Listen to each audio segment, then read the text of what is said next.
bienvenue dans notre cuisine. Marie-Belle, Julie, on va cuisiner aujourd'hui une recette hyper rapide. Souvent l'été vous nous demandez qu'est-ce qu'on peut cuisiner avec le Thermomix. Et bien moi je vous dis la crudité, été mais aussi hiver. Là nous avons choisi toutes les deux une recette d'hiver, d'automne je dirais même. C'est une salade de potiron. Et bien oui, le potiron il peut se manger cru. Alors goûtez-la, testez-la, c'est une véritable tuerie. Mais c'est surtout la rapidité qui parle d'elle-même et les économies. Vous n'avez pas de temps pour un midi, pour le soir, pour aller avec un barbecue. Du rapide. Eh ben super. On y va? On y va. Alors, le titre c'est la salade de potiron et vous allez voir au fur et à mesure qu'on ne va pas mettre que du potiron dedans. On peut mettre un petit peu tout ce qu'on veut, mais là aujourd'hui on va suivre exactement la recette telle qu'elle est. Donc commencez à cuisiner. Et là, 300 g de chair de potiron. Merci.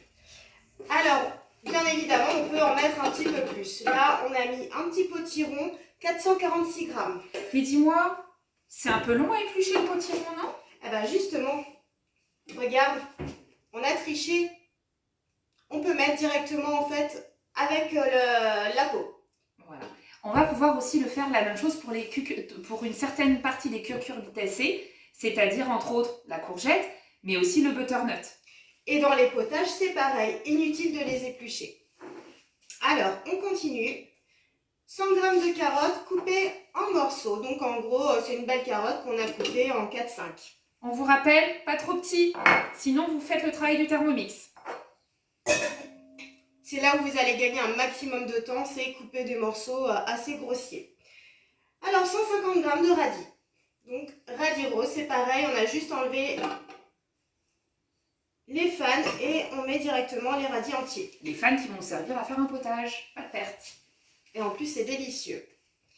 Et 150 g de pommes. Donc grosso modo, hein, c'est allez, une pomme et demie, 2 pommes. Nous on a mis 2 pommes. Et on a un petit peu plus, donc on mangera un petit peu plus nombreux sur la recette. C'est toujours sympa aussi d'avoir du rab. C'est clair. Et donc là, on va passer à l'assaisonnement. Vous voyez, vous faites directement l'assaisonnement en même temps qu'on va faire les crudités. Donc là, c'est 30 g d'huile d'olive. Merci. Est-ce qu'on aurait pu changer d'huile? Tout à fait. En fait, on met exactement ce qu'on veut, ce qu'on a à la maison. On peut varier les saveurs. Et en fait, c'est très très peu d'huile dans des recettes comme ça. Et ce qui est confortable, c'est qu'on passe tout au fur et à mesure. On ne va pas salir de vaisselle. Vraiment, à la fin de la recette, on aura vraiment juste notre bol. Oh, génial. Ça me donne envie.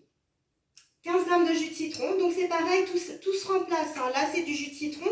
Après, ça peut être du vinaigre balsamique. C'est ce que vous aimez et surtout ce que vous avez à la maison. Voilà. Merci. Et ensuite, eh bien, la moutarde. Donc c'est pareil, la moutarde, ça peut être de la moutarde forte, de la mi-forte, de la moutarde à l'ancienne ou de la moutarde aigre douce en fait. Hein. Là, je suis partie sur la croquante aigre douce. Voilà, ça donnera un petit croquant en plus.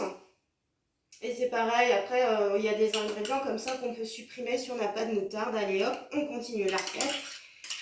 15 g de miel. Donc ça, c'est une petite saveur aussi un petit peu douce. Ça donnera un petit goût en plus. Et c'est très bon pour la santé.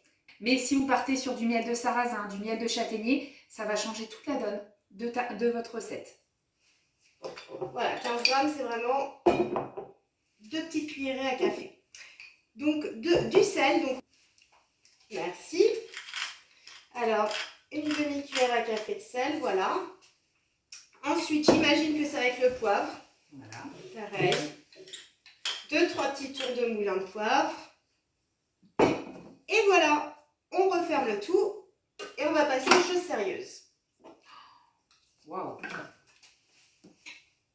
4 secondes. 4 secondes et vitesse 5. Donc on y va franchement, on tourne vitesse 5 et on se retrouve dans 4 secondes.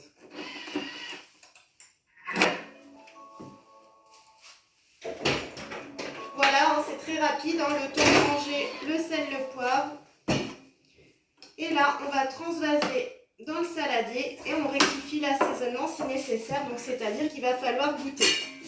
Regardez donc les légumes comme ils sont bien coupés. Vous voyez, ça vous évite d'avoir à couper avec votre couteau et à y passer 3 heures. Là, 4 secondes. Voilà. On va pas se priver, hein. Et ben voilà. Et d'un point de vue nutritionnel, cette recette, elle va avoir d'autant plus d'intérêt que des carottes râpées toutes simples. Pourquoi? Parce que là, vous avez ce qu'on appelle, on a coupé ça en brunoise. Ça va vous obliger à mâcher, contrairement aux carottes râpées, qui vont partir en général directement dans l'estomac, sans être mâchées. Donc là, d'un point de vue éducatif aussi pour les enfants ou pour les personnes qui justement ont des soucis de fausse route, c'est idéal. Et regardez, on va vous montrer sur une présentation comment on peut présenter ça de façon sympathique sur une assiette. À tout à l'heure pour la photo. Merci pour cette belle recette, Marie-Belle.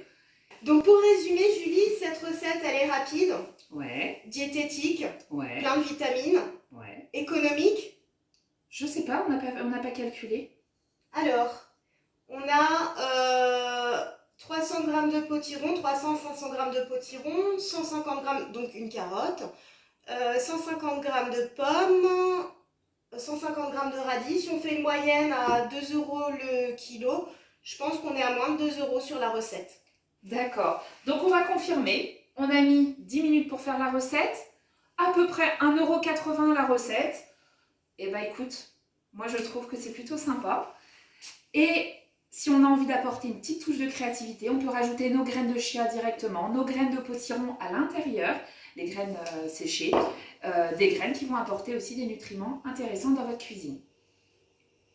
Donc on va passer à la présentation, je vous fais une petite photo et puis on passe à table. Bon appétit! Merci Marie-Belle, bon appétit à tous!